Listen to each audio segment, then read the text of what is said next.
Penjajahan Israel di tanah Palestina kian memburuk, utamanya sejak 7 Oktober 2023 lalu. Hingga saat ini tercatat lebih dari 57.000 orang tewas akibat serangan militer dan krisis pangan yang berkelanjutan. Di tengah situasi ini, Indonesia mengirim 10.000 ton beras untuk memenuhi kebutuhan pangan warga Palestina, khususnya di Gaza sebagai bentuk solidaritas kedua negara yang telah lama terjalin.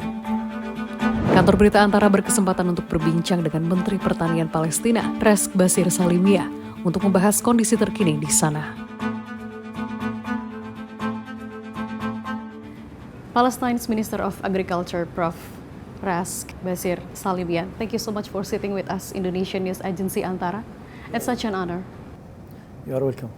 As we speak, Minister, more than half of Gaza's farmland has been destroyed due to Israeli airstrikes, and the United Nations estimating 57% of agriculture infrastructure is no longer functional.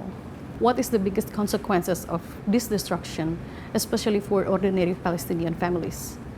A couple of weeks ago, our government have announced Gaza as a hunger place.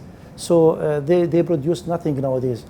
Yes, the continuing, confiscation and destruction over there by the Israeli military is continuing.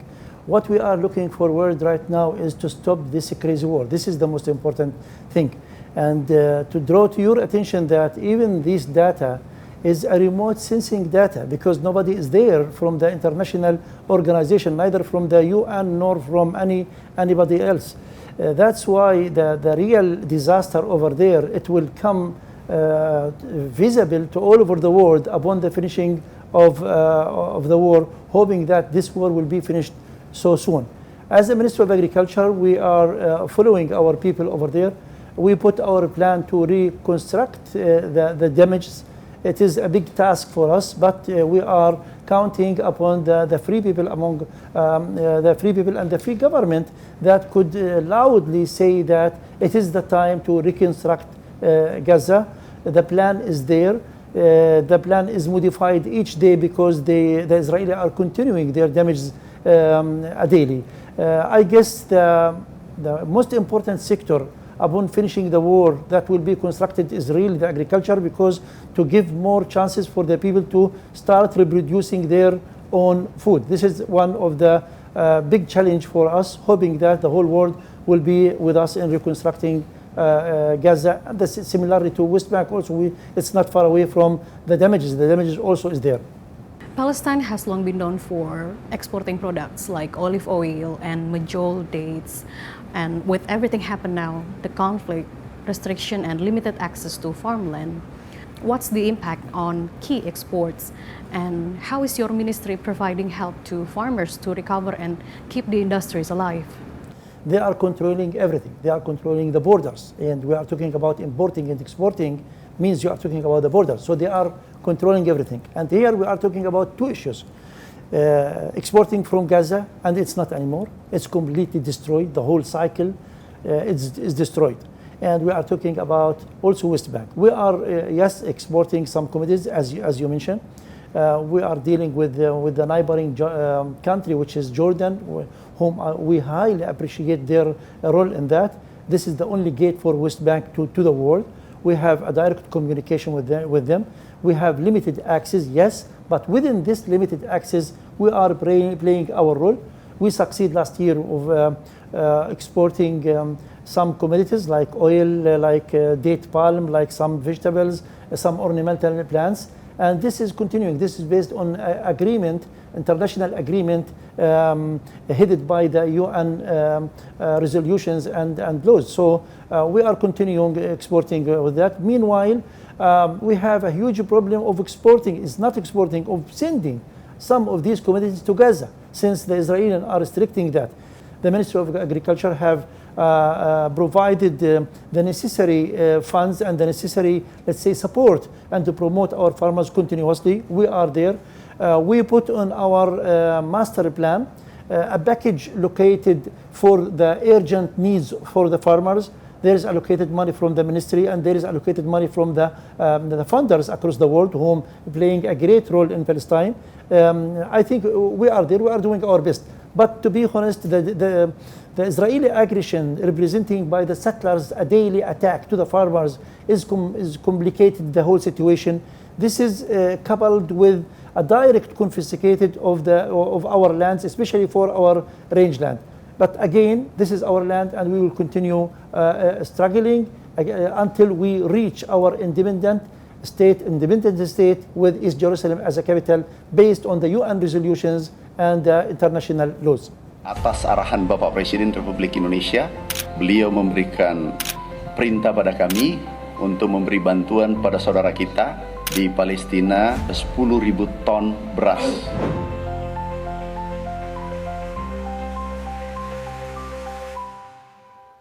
Minister, Indonesia recently sent 10,000 tons of rice for the people of Palestine, especially in Gaza.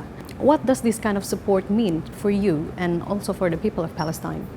Of course, it has a huge, good impression by the people that there are still some wars and some nations whom in support of Palestine, and this coming on time because the people living really over there on hunger, since they do produce nothing because of the continuing, let's say, aggression and destruction against them, and meanwhile they close the whole borders. During the last couple of days, there is a hope, and the hope is increasing to stop that war. If the war will stop, for sure, more commodities will be entered to Palestine freely, of course, under the international laws. But there are a lot of non-governmental organizations and international organizations like UN, UNDP, World Food Program, OCHA, and so on. They will help us in introducing this amount to Gaza. Okay. I'd like to talk about how this aid will be distributed, Minister, considering the ongoing blockade and occupation right now, and how will the rice be actually delivered to the people who need it the most, especially in Gaza, because we know that it's extremely hard to bring supplies in Gaza. And are there any specific routes or partners you're working with to make sure this aid will reach the people on the ground? This, let's say, package will pass through Aqaba port in Jordan, and also the preparation is ongoing to have this quantity and to transfer it to Gaza based on the decision of our President Mahmoud Abbas, who decided that this package will go directly to Gaza. We are working using the international laws. UN agencies are there, UNDP are there, OCHA, World Food Program. All of these organizations are working heavily on that. But this depends on the war, if it is stopped or not. I think we are seeing green, let's say, at the end, or a window at the end of this tunnel that this war will stop soon. If this will stop, that means one of the major conditions for that is the commodities must enter to Gaza because they are hunger over there. So there's till now we are in contacting with this agency, requesting for their support for the international, using of course under the umbrella of the international laws, but they using the pressure of each country, and we do request also from the Indonesian government to use the pressure to enter that let's say package, because this goes peacefully to a hunger people. It has no relation with the war, and unfortunately during the last couple of years the Israelis are using food and water as a matter of weapons against normal people, and this is against the international laws, against all of the regulations across all over the world. I think I have to ask you about this. Indonesia's donation of 10,000 tons of rice is absolutely very meaningful for the people of Palestine, but some humanitarian observers have raised concern, including the United Nations and international NGOs, that repeated food aid, while it necessary, of course, absolutely needed, can unintentionally create long-term dependency, especially if the root cause like blockade and occupation remain unaddressed. How would you respond to this kind of concern? Well, it's a reality. A reality is we have an occupation, and that occupation took their decision to occupy Gaza again, and they are destroying everything over there. Things similarly going on West Bank. I know that it might be difficult. It might be also difficult for us to enter such, let's say, quantity to Gaza without stopping the war. But you know, there are certain agreements and there are certain pushes from all over the world on the Israeli side to pass some, let's say, trucks daily and so on if the war will continue. Hoping that the war, let's hope that the war will stop and all of these, let's say, questions will not come again, because the whole commodities will enter freely and easily, of course, under the international regulation. We as a government requested many times from all over the world to take their responsibilities and to be responsible, because there is a real genocide over there. And this is not happened across, you know, the latest 200 years. I mean, what's going on the ground is really crazy. And we need really the whole world to take their responsibility to stop this war and to recover Gaza and to send these commodities to Gaza people, because they are not feeling, but they are practicing hunger daily. From a planning perspective, how long this donation of 10,000 tons of rice will help sustain the food needs of Palestine? Well, we are talking in Gaza, we have 2.3 million people. So you just calculate that. But it depends also if other commodities will come and will be, you know, in parallel, or this is the only commodity will enter. So over there, they are producing nothing. They need times to rehabilitate their land, to rehabilitate actually the wells over there, and to construct the assets and the infrastructure for agriculture to start producing. Just to draw to your attention that before 7th of October, for 1 year and 6 months, Gaza, they were self-sufficient in vegetables, completely. They produce everything. They were self-sufficient on fishing. They were more than 20 to 30% self-sufficient from fruit production. They were self-sufficient from chicken and broiler and layer, from eggs also. So now all of these things collapsed and completely destroyed.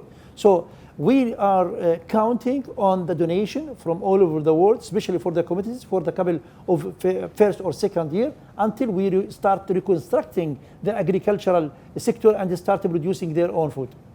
Indonesia has been one of the strongest supporters of Palestine, and not just through food supply, but also in past agricultural cooperation programs.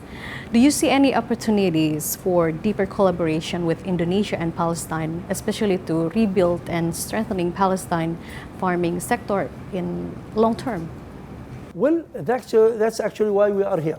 We are here to deepen the bonds of the friendship and relationship with the Indonesian, with the Republic of Indonesia. And I am representing the agriculture sector. Yes, we have many ways of collaboration actually. We try to make this, to put a framework, really framework, governmental framework for this relationship. I have set, with thanks to the Minister of Agriculture, Dr. Andy Omran Sulaiman, and he was so motivated to help us in many domains in agriculture. Actually, there are, let's say, a win-win situation. Indonesia is powerful in some agricultural domains in the production, especially for fruit crops, for certain cereal crops such as rice. We have good, let's say, practices and experiences in some latest technology on water management, on food processing, on broiler production, and so on. So we put the general framework. We start with training. We will start with exchanging experiences, documentations, informations, and we will start as an early stage of promoting and facilitating the trade of some commodities from the two countries. So this is the general frame, and we are actually looking for other, let's say, sectors to be on, especially food processing sector might be on as a quick term. Other issues related to environment, and really it's a lovely country, and we need really to learn from their experience, especially after destructing Gaza. That means we are talking about toxification, we are talking about pollution, and so on. So Indonesia always in the side of Palestine because it's the right side, and always they are in supporting of the Palestinian nation and in supporting of the position of the Palestine in the political position, and of course in helping in getting some resolutions and let's say decisions for the side of Palestine. Last question, Minister. Yes. What message would you like to send to the people and government of Indonesia who continue to support Palestine? Honestly, it's a thankful message. Yes, within these 3-4 days, I really touched the sense of the people and how much they are motivated toward helping helping Palestine. This really, it's a great people, and we are in contacting with the people, a daily contact that are motivated people whom really willing to live and to help not only Palestine but all of the people across the world whom needs in help. I feel the helping philosophy and helping message from Republic of Indonesia, represented by the government and by nation, theirs. So again, thanks for everything done for us, for the Palestinian nation, for the Palestinian government, and thanks for hosting us during this couple of days. Thanks a lot. Okay. Palestine Minister of Agriculture, Professor Rizk Basir Salibia, thank you so much for sharing your time with us. Our thoughts remain with the people of Palestine. You're welcome, and I wish you all the best.